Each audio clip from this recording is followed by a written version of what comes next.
lot of the traffic has been heading into Jackman. Yeah, well, they heard Don Kerrigan was there, and so that's reason enough. Let's go to Don, who's in Jackman right now, and we'll see what's going on over there. All right, a big, beautiful day in Jackman, Maine, and the eclipse is happening.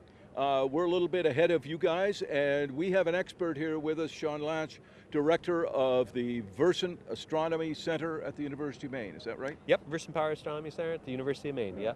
So you have a whole team here, and you obviously are all watching the eclipse and enjoying it, but it's more than that for you folks. Yeah, we're doing a little bit of the citizen science project, this CATE project, which is Continental American Telescopic Eclipse, which is looking at the corona of the sun in polarized light. So we're part of a group of citizen scientists.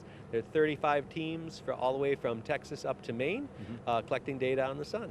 And this is going to sound so stupid, but for the people who haven't seen one before, what are they going to see? So a total solar eclipse is the most spectacular thing you will see in all of nature.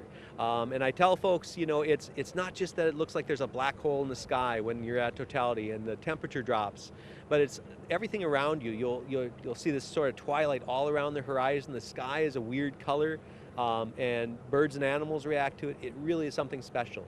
And if you're at 99.9%, it's not the same thing as being in the path of totality. So, So if you had stayed at the Orono campus, it wouldn't no, be as good. no. I mean, you see a partial, and partials are okay. But totality is, you know, the difference is seeing a lightning bug or getting hit by lightning or flying in a plane versus jumping out without a parachute. It really is that dramatic.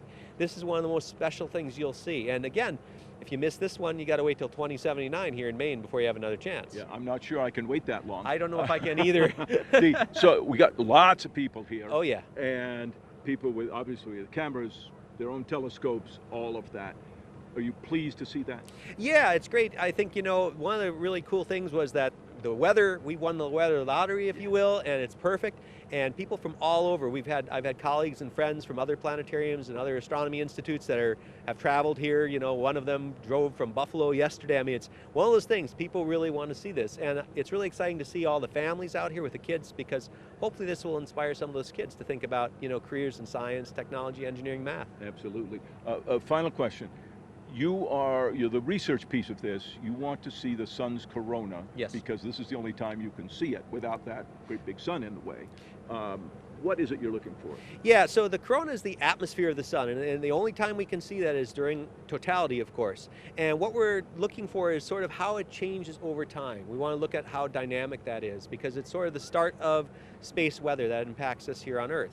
And that can do anything from, you know, having an influence on communication satellites or power grids or our astronauts. So we really want to understand the corona in a really good way, and understand what's happening with space weather in general, and that's part of the project. Wonderful. Well, thanks for joining us. Thanks for what you're doing at the university, and let's hope that some kids get excited about that. Although you're a big cheese in this, you think they'd give you something better than the cardboard glasses.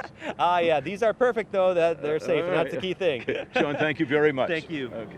Shawn Laatsch from the Versant Astronomy Center at the University of Maine. Their team here studying it, experiencing it, along with all of these other people. We'll be checking into some of them a little bit later, guys. Back to you, Amanda.